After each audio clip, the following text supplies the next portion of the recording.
안녕하세요. 주말 특별 시향 방송을 시작하도록 하겠습니다.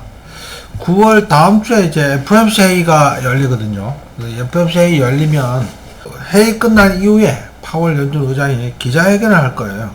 그 기자회견에서 어떤 기자회견을 하느냐, 어떤 연설을 하느냐에 따라서 증시는 급반등할 것인지 또는 다시 한번 추가로서 지지부진할 것인지 정해질 것 같습니다. 어제 뉴욕 증시는 다우지수 마이너스 0.45%, 나스닥 마이너스 0.9%, S&P 500 마이너스 0.72% 소폭 하락했어요. 장중에는 좀 많이 내렸었는데 마칠 때쯤에 상당 부분 회복해서 마감을 했습니다. 그 이유는 페덱스가 경기와 증시의 선행지표인 운송주가 일제히 하락했고요.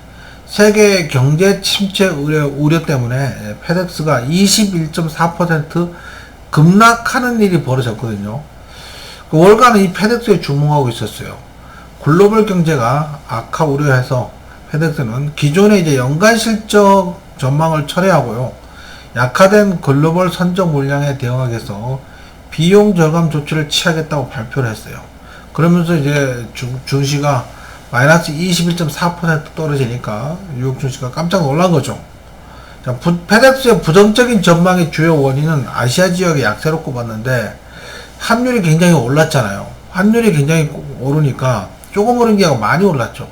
그러니까 아시아 각국에서 미국에 유학 가 있는 자녀들한테 뭐 물건을 보내거나 배송을 하거나 뭐 이런 거에 대해서 아무래도 조금 줄어들겠죠. 뭐 그런 것도 페덱스 하물에 영향을 끼쳤을 가능성도 있고요. 그것뿐만 아니고 이제 여러 가지로 원자재 가격이 올라가면서 수출품들 뭐 이런 것들도 많이 줄었을 가능성도 있어요. 그죠? 어쨌든 운송주 페덱스가 21.4% 하락을 했고 UPS가 4.4% 하락, XPO 로지스틱스가 4.67% 하락하면서 뉴욕 증시 전체가 장중 내내 약세를 보이다. 그래도 막판에는 상당 부분 회복하고 마감을 했어요. 그리고 모처럼 반도체 관련주 엔비디아가 2%, 인텔이 1.38% 대부분 약세였는데 반도체 관련주는 어제 상승해서 마감을 했습니다. 파월 연준 의장은 이제 일단은 다음 주 FOMC 회의에서 0.75%포인트 인상할 가능성이 매우 높다. 근데 시장에서는 1%포인트까지 올릴 수도 있지 않느냐, 이렇게 염려하고 있거든요. 어쨌든 최종 금리는 4.5%를 예상하기도 하고 또는 6%까지 예상하는 그런 사람들도 있어요. 자, 이거는 캐시우드 아시죠? 우리 캐시우드가 트위터에 디플레이션 인 더 파이프라인 그래서 디플레이션으로 이어지고 있다. 그런데 문제는 코로나19 이후에 모든 것의 가격들이 많이 내렸다는 거죠. 룸버도 마이너스 6% 내렸고, 구리도 마이너스 6% 내렸고, 유가도 마이너스 35% 내렸고, 철도 마이너스 60% 내렸고, 디램 가격도 마이너스 46% 내렸고, 옥수수 가격도 17%, 그 다음에 발텍 운임 지수도 마이너스 79% 내리고, 금값도 마이너스 17% 내렸어요. 은값도 마이너스 39% 내렸어요. 이렇게 되니까, 이렇게 많이 내렸는데, 기준금리를 계속 인상한다면, 경기 침체로 이어지는 거 아니냐. 그러니까 일론 머스크가, 야, 맞아. 그거 확실해. 기준금리는 내리는 것이 더 옳아. 기준금리 계속 올리면 경기 침체로 갈 거야. 무슨 일을 할 거냐. 그러니까, 연준은, 기준금리를 0.25%포인트 낮춰야 된다.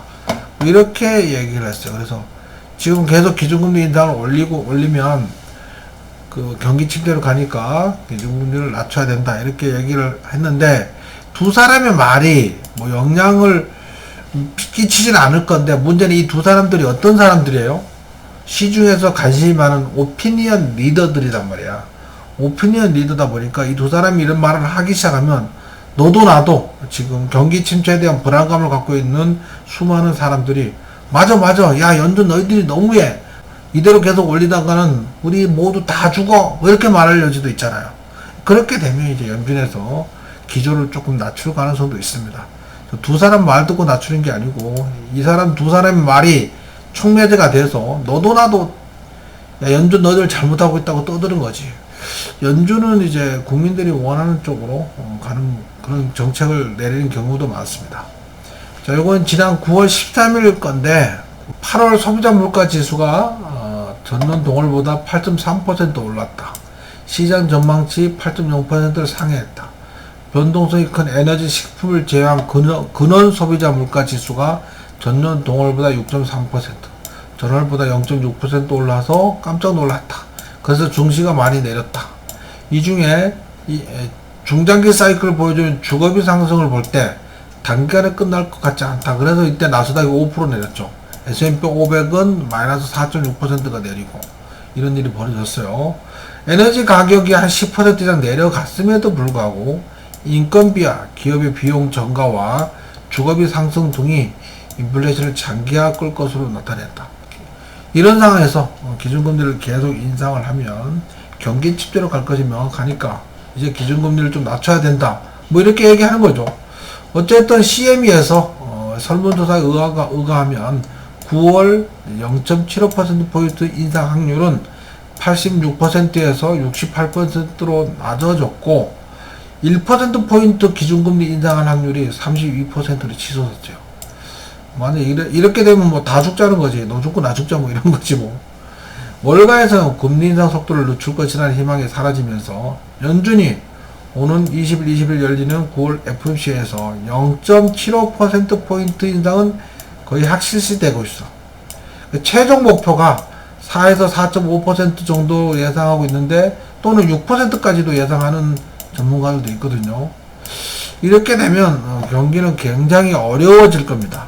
이처럼 급격한 금리 인상은 결국 미국의 경기 침체를 초래할 수도 있습니다.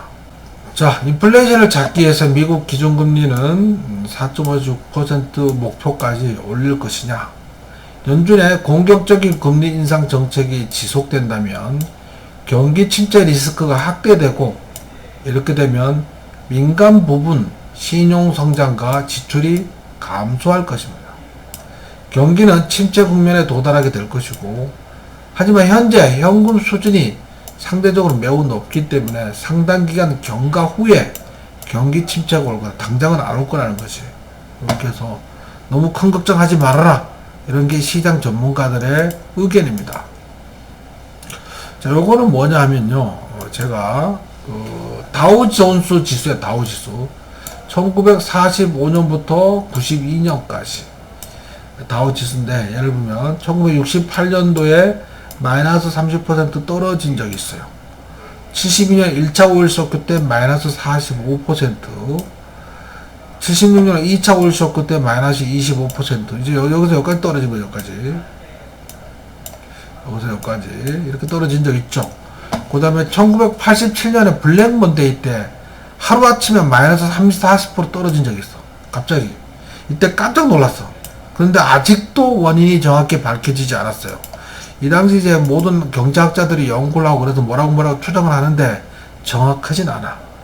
아직도 그냥 확 내린 거야. 이게 87년도죠?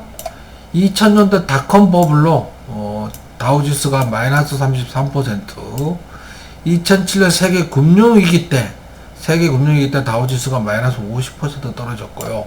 2020년 3월 팬데믹 때 마이너스 38% 떨어졌어. 그리고 지금 마이너스 고점 대비 20% 떨어졌어요. 많이 떨어졌죠. 자, 여기서 중요한 교훈 하나. 교훈이 뭐예요? 조정은 받더라도 무슨 일이 벌어졌어요? 증시는 오른다. 네. 조정은 받는데 결국 증시는 계속 오른다는 거지. 전 세상이 달러 세상에서는 미국이 주도하는 달러 세상에서는 미국 증시는 오를 수밖에 없다. 화폐를 발행하면서 얻는 시니어리티 효과가 어마어마하게 크기 때문에 이것 때문에 뉴욕 증시는 계속 상승할 가능성이 많다. 그래서 너무 쫄 거 없다. 이게 요점이고요. 자, 결론을 요약해서 말씀드려보면 9월 20일 FOMC 회의 이후에 파월 연준 의장이 기자회견에서 기준금리 4에서 6% 목표가 정해지면 불확실성이 사라지면 이게 얼마냐가 안 중요하다고. 그냥 목표가 정해지면 불확실성이 사라지는 거잖아요. 그러면 증시는 불확실성을 싫어해. 정해졌잖아. 그러면 그때부터 증시는 상승할 수도 있어요. 증시가 원래 그래. 경기가 침체가 된다고 상승 중에 악재가 다 반영되면 그때부터는 증시는 상승할 수도 있어요. 지금 시중의 악재는 이미 다 알려진 악재로 영향은 미미할 것으로 예상됩니다. 기준금리 몇 프로 이런 건 영향이 크지 않을 거라는 거지. 시중에 이미 다 선반영됐기 때문에. 근데 오히려 불확실성이 사라지면 증시는 상승할 가능성도 있다. FOMC 이후 파월 연준의장 기자회견에서 파월 연준의장이 이렇게 말할 수 있습니다. 인플레이션이 완화 조짐이 보이면 언제든 기준금리 인상폭을 낮출 것을 검토할 수 있습니다. 이게 뭔 말이에요? 뭐 낮춘단 말이 아니잖아. 낮출 것을 검토할 수도 있다고 하잖아. 이런 말만 해도, 이렇게 두리뭉실할 말만 해도 증시는 급반등할 수 있다. 뭐 이렇게 예를 들어서 제가 예상해 본 겁니다.